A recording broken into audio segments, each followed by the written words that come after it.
Bon, désolé, mais je viens de me rendre compte que j'avais tourné toute la vidéo sans avoir allumé mes micros comme un gros teubé. J'ai rien vérifié. Donc voilà. Il y a quelques jours, j'ai testé un Oppo d'entrée de gamme parce que, comme je vous expliquais, pas tout le monde a envie de dépenser de l'argent dans un smartphone ou n'a pas les moyens simplement, ou voilà, on a des différents choix de vie à faire. Et j'ai testé le Oppo A76, un chouette petit smartphone d'entrée de gamme. Alors, aujourd'hui, je vous propose de tester le Oppo A96. Vous êtes sur la chaîne Daddy Fam Tech. Bienvenue, j'espère que vous allez bien. On va tester ça ensemble. Vous allez voir que ce Oppo A96, pour 50 € de plus, a quelques petites différences bien subtiles, mais bien à lui quand même.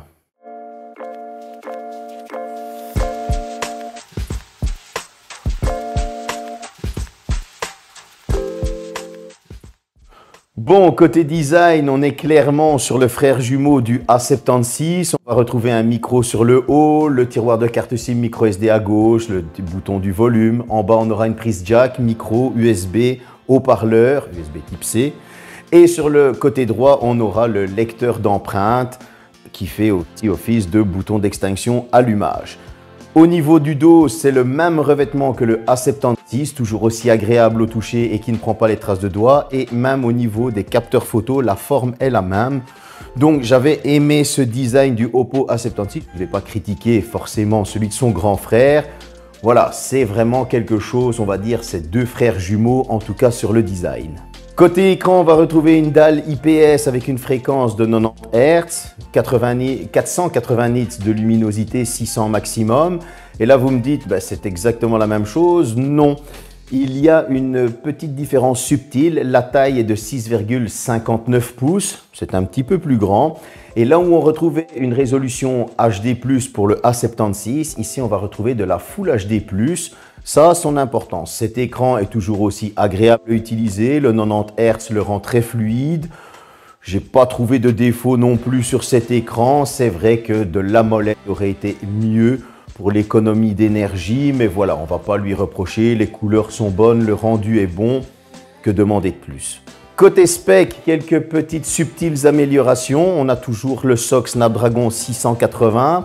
Un Adreno 610 en GPU, jusque-là pas beaucoup de changements. Mais au niveau de la RAM, là où on retrouvait 4 ou 6 Go de RAM, cette fois-ci on va retrouver 8 Go d'Office, que ce soit dans les stockages 128 ou 256 Go. C'est du LPDDR4X. Et au niveau du stockage, là où on retrouvait de l'UFS 2.1, cette fois-ci on va retrouver de l'UFS 2.2, donc c'est un peu plus rapide et moins énergivore. Vous allez me dire qu'est-ce qu'il a sorti au bench? Il y a aussi quelques petites améliorations, forcément, avec 384 au simple cœur et 1626 au multicœur au Geekbench. Voilà, les améliorations sont présentes, elles sont subtiles, mais quand même bien marquées. Au niveau de l'Antutu Bench, on retrouve un score de 277 096 points. Donc c'est une belle petite amélioration, toujours dans l'entrée de gamme. L'amélioration est présente. C'est un smartphone avec lequel on va pouvoir jouer à certains jeux. Asphalt 9 tourne très bien dessus. Bon, forcément, graphiquement, vous n'allez pas avoir les graphismes les mêmes que sur un Find X5 Pro. Soyons logiques, on est sur de l'entrée de gamme. Mais les graphismes sont assez bons et on peut jouer aisément. C'est très agréable à jouer, très coloré, très fluide. J'ai pu faire tourner du Genshin Impact. Là aussi, la résolution du jeu n'est pas poussée à son paroxysme, mais le jeu est très fluide et très jouable. Et moi, ben ça, j'apprécie parce que Genshin Impact est un jeu que j'aime particulièrement. Et pour le titiller un petit peu et pour les fans, j'ai installé du Fortnite. Vous le savez, il est assez gourmand. Alors, on est sur des graphismes moyens, on n'est pas sur de l'épique, mais en tout cas, au niveau des FPS, on est sur quelque chose d'assez stable, en 30 FPS. Donc pour les fans de Fortnite, vous allez pouvoir jouer, si vous avez un Oppo A96, vous pourrez jouer à Fortnite sans souci. Forcément, attendez-vous plus à des graphismes en dessous et pas des graphismes de Find X5 Pro, je vous ai prévenu. Côté photographie, là aussi, une subtile petite amélioration. Là où on retrouvait un premier capteur grand angle de 13 mégapixels, ici on va retrouver un capteur de 50 mégapixels, grand angle ouverture 1.8, un capteur de profondeur 2 mégapixels, ouverture 2.4 et en caméra selfie on retrouvera un 16 mégapixels, ouverture 2.0. C'est capable de filmer en 1080p 30 fps. Pour l'occasion, je vous emmène au musée de la guerre. Je vous expliquerai pourquoi après le petit reportage.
J'espère que cette visite du musée de la guerre vous a plu. Pourquoi j'ai choisi ce petit musée? Je n'ai pas mis toutes les photos parce qu'il y a plein de choses à découvrir. Je vous mettrai le lien dans le descriptif si vous voulez aller le voir. On est dans une période assez sombre où il y a des gens qui sont pris dans ce genre de choses. Et il ne faut pas oublier les horreurs qu'une guerre peut amener. Certains parfois l'oublient et c'est bien dommage. Ce musée, franchement, il est génial car vous pouvez même mettre des casques virtuels pour vous retrouver dans la peau de certains dictateurs, certains personnages historiques. Et ça, c'est un gros plus. Alors franchement, n'hésitez pas à aller le visiter parce que parfois, une petite piqûre de rappel pour vous rappeler les horreurs et pour pas qu'on oublie et éviter de faire ce genre d'erreur à l'avenir, c'est important. En tout cas, merci à Oppo de me l'avoir prêté pour aller visiter le musée de la guerre. Franchement, ça fait super plaisir. Côté autonomie, pas de surprise. On est toujours sur une batterie de 5000 mAh, une recharge SuperVOOC de 33 watts. Au niveau de l'utilisation, franchement, on est au kiff-kiff avec son petit frère, que ce soit en power user ou en usage polyvalent. Ils vont mourir quasi à 1 ou 2 minutes d'intervalle, donc pas de grands changements de ce côté-là non plus. Pour ma conclusion, comment peut-on départager le Oppo A76 du Oppo A96? C'est simple, tout va être vraiment une question de choix et de budget. Si vous n'avez vraiment pas envie de dépenser de l'argent dans un téléphone, vous vous dites moi je m'en fous, c'est juste voilà, une photo de temps en temps, mais moi c'est plus l'utiliser comme un téléphone et un peu de surf, etc. Oui, dirigez-vous vers le A76. Si maintenant vous n'avez pas envie de dépenser de l'argent, mais vous vous dites, bon, pour 50 € de plus, j'ai un meilleur appareil photo, j'ai un appareil un peu plus puissant qui va me permettre de faire du jeu et de meilleures photos, forcément. Au niveau autonomie, vous aurez une charge rapide. C'est vrai, le seul petit défaut que moi j'ai envie de lui trouver, c'est cet écran qui n'est pas AMOLED. Ça aurait fait ce petit plus, je trouve. En tout cas, on est sur deux très bons smartphones d'entrée de gamme. C'est vraiment ce 50 € de plus et votre choix qui va déterminer lequel vous allez prendre. J'espère que cette petite vidéo vous a plu. N'hésitez pas à mettre le commentaire, que ce soit au niveau du musée de la guerre, au niveau de ce téléphone pour 50 € de plus. Est-ce que vous trouvez que ça vaut la peine de prendre le A96 ou le A76? À bientôt.